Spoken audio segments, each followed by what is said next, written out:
Welcome to a Council of Black Belts. I'm Shihan Scotty Phillips, and I hold the current ranking of 8th Dan, and I am Nidai Sookie, second generation, head of family, Aido-Ryu. And I will be the moderator of this episode, entitled Justice. What is a Council of Black Belts? It is simply what the name implies. A group of black belts from various martial arts styles coming together to openly discuss various topics in and around the martial arts.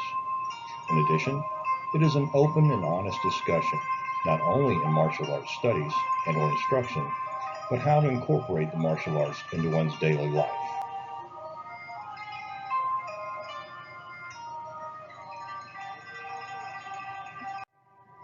Our topic of discussion today is justice. Wikipedia defines justice as follows. Justice is a concept on ethics and law that means that people behave in a way that is fair, equal, and balanced for everyone. Governments, and especially the police and courts, see the laws are obeyed in most societies. Because they can punish a person for not obeying the law, most people agree that laws should be fair and the same for everyone. But governments sometimes make laws that many people believe are not just. If many people believe this, people may lose respect for the law and may even disobey it. However, in a democratic society, the law itself has ways to change or get rid of these unjust laws.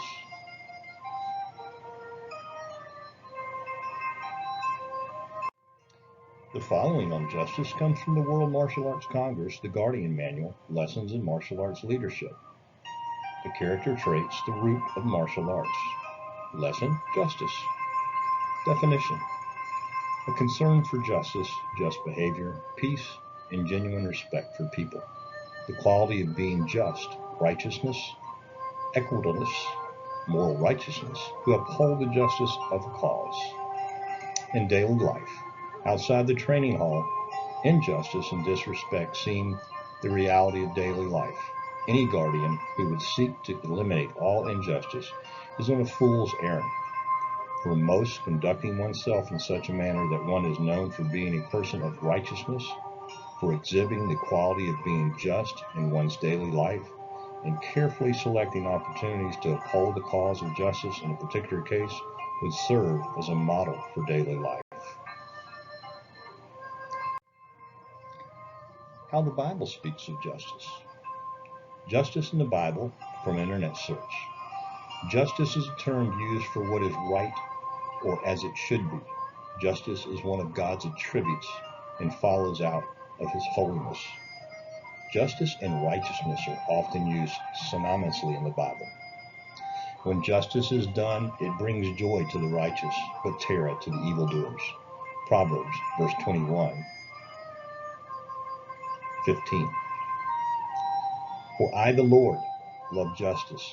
I hate robbery and wrongdoing in my faithfulness. I will reward my people and make an everlasting covenant with them. Isaiah 61:8. Justice in today's time.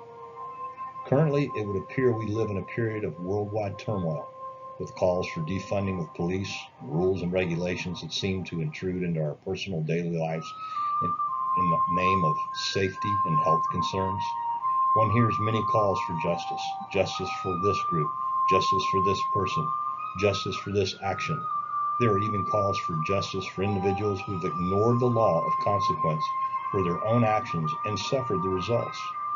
These such calls for justice are not true calls for justice, but are demands for exceptions to the rule of law, or exception to one's actions because they do not fit the current social norm. Such calls for justice are the opposite of true justice. True justice is centered on internal calmness and genuine respect for people and life. In the martial arts, this internal calmness and respect among instructors and students generates a sense of peace and respect.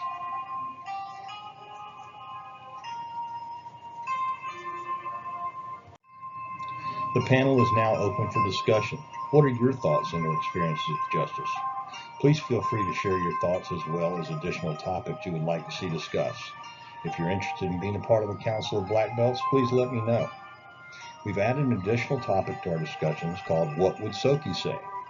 This segment will allow us to hear the thoughts from those no longer with us on this side of the dojo. If you have a sensei who is no longer with you on this earthly journey, please share his or her thoughts on the topic, and we'll include such thoughts when the topic is discussed. I look forward to hearing from you. I hope you enjoy the thoughts of the other members of the council. And please feel free to reach out to me anytime via email to Aido-Ryu1982@gmail.com. That's AIDORYU1982@gmail.com.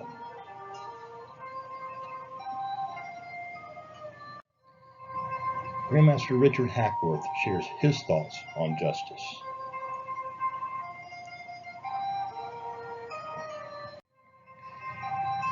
Martial means of or appropriate to war or warlike. It is part of the connection between martial arts and military training. Military justice, also military law, is a legal system, bodies of law and procedure that governs the conduct of the active duty personnel of the armed forces of a country. Why does the military have its own justice system? Because if a crime is committed on a military installation, the local government or country does not have jurisdiction. Also, the UCMJ covers combat situations which do not apply in the civilian world. Much of our code of conduct in the martial arts comes from the connection to the military. We have character virtues that support the strict code of conduct that gives us our sense of justice. We know that our sense of justice is governed by our code and must always act with justice in mind instead of revenge. As guardians, our actions must be in the service of justice. We are trained to protect ourselves, our families, and our community. Our goal does not allow for us to act as administrators of punishment, but as servers of justice.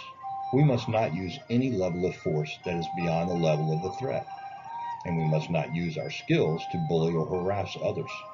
As teachers of martial arts, we must apply justice in our class by using discipline.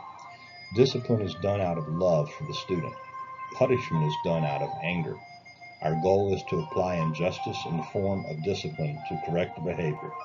This is important because a student who is often punished but seldom corrected with a discipline will feel that he's being treated unjustly. Giving your students just and fair treatment can have a great impact on how they feel about their training. I know that I always felt closer to my teachers who treated everyone fairly and would naturally pay attention to their teachings because it was changing my life the better. I hope that as a teacher, I am remembered by my students as someone who always treated everyone justly. That, without showing favoritism, I was able to have a positive impact on the lives of my students. Next, Master Young Smith shares his thoughts on justice.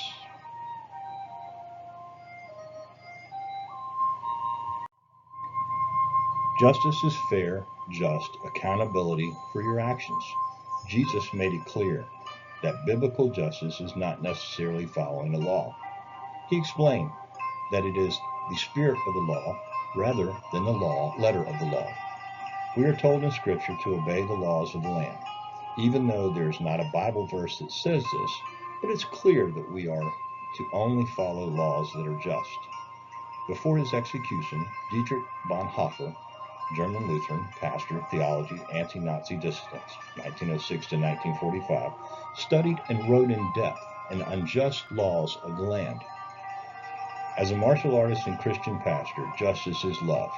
Love has accountability and forgiveness. The presence of a martial arts inserts peace, safety, love, and accountability to everyone in the room, whether they're aware of it or not. Sifu Keith Fanning shares his thoughts on justice.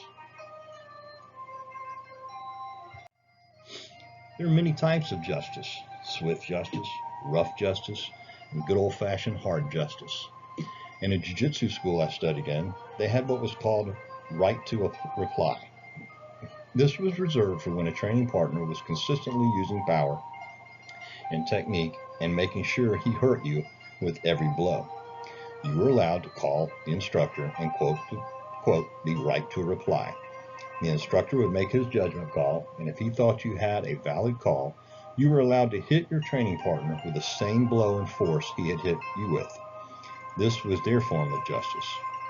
My father, on the other hand, believed if two students had an axe to grind, that the best place to sort it out was on the training floor in a no-time limit sparring match. The match was over when one or both of the students agreed that they'd had enough, or in some cases, when blood was spilled. This was my father's form of internal justice. I've adopted both methods over the years and still believe they work. I know not everyone will agree with these methods, but I know there are many other softer approaches that can be employed, like sitting around a table and talking it out. But that being said, I came up in a martial arts system that was more about action than words. While I respect both, I choose to stay with the ones I know best. Next, we hear from Dr. Bodie Sanders on his thoughts on justice.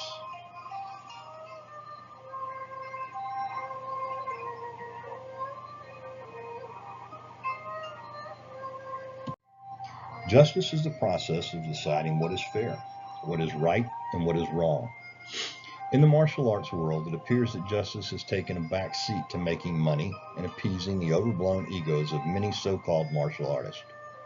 In today's martial arts culture, we see people being promoted in black belt rank, not according to their skills and their character development, but in an effort to maintain student enrollment numbers or simply for profit. There is little to no regard for the character of the student, and many times no regard for the student's actual martial arts skill set. Since my style is Shotokan karate, I will speak from a karate point of view. When Master Funakoshi was alive and teaching karate, it was not an easy task to be promoted to the rank of black belt. Master Funakoshi would actually not promote a student to the rank of black belt even if he had all the necessary skills for the rank of Shodan. He did not see that the student's character, if he did not see that the student's character had not also developed to a higher level.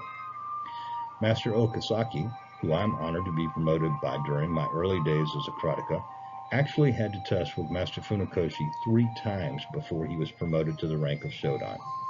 He stated that even though he had all the skills necessary for the rank of Shodan, Master Funakoshi would not promote him until he saw more character development.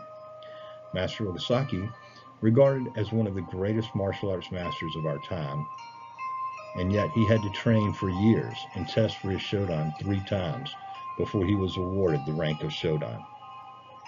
To Master Funakoshi, the main goal of karate was to seek the perfection of character, not simply the development of the physical side of karate.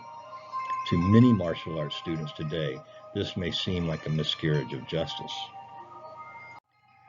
They would argue that karate is about self-defense and that rank promotion should be based on whether or not a student has developed the required physical skills for each belt rank. But that is not the way Master Funakoshi saw the issue. The third of Master Funakoshi's ninjuku, or 20 precepts of karate, is one is practice karate must follow the way of justice. Master Funakoshi saw justice as doing things the right way and felt that in order to do things right, one must be honest with himself. He felt that the person who is not honest with himself would not be honest with others. Knowing the path is different than walking the path. Some people may know how a true martial artist should conduct himself or herself, but that does not mean that they actually conduct themselves in that way. If someone does not conduct himself as a true martial artist, then he does not meet the true requirements of being a black belt or holding an advanced rank in the martial arts. This is the concept of justice in the martial arts. Those who are promoting students to the rank of black belt or advanced rank simply based on their memorization of katas or certain kicks, blocks, strikes, etc., without regard to the student's character, are not enacting justice in their dojo. You cannot be adhering to the concepts of justice if you are ignoring flaws in someone's character by promoting that student anyway. Master Funakoshi stated that spirit and mind are more important than technique. This is actually the 5th Nijunku, and this truism seems to have been forgotten in our current martial arts culture. I can give you an example after example of so-called martial artists who have paid for rank that they did not earn and paid for honors which they do not deserve. If you are selling rank or fraudulent martial arts Hall of Fame honors, then you are not honest or just. Likewise, if you are deliberately buying your belt rank or Hall of Fame honors, then you are being dishonest with yourself as well as others, and you know that you are not being just. The martial arts community needs to get its house in order and get back to the focus on what is right and wrong, instead of continuing to promote hollow appearances meant to deceive new students and to increase marketing power. The martial arts were never supposed to be about making money. They were supposed to be about developing character and self-defense. Too many martial arts instructors or practitioners seem to have forgotten about the concept of justice and honesty and are instead focused on money and marketing. Character and justice matters, and it is time for the martial arts world to realize that spirit and mind are indeed more important than technique or superficial appearances. We hear from Rinchi Jeff Waters.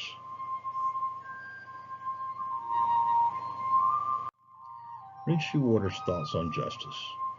In our efforts to enforce justice upon society, let's take into consideration the plight of the unfortunate before passing judgment.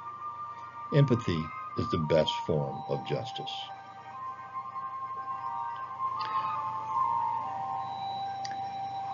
We thank all the instructors that participated in this episode, and we look forward to being with you next month.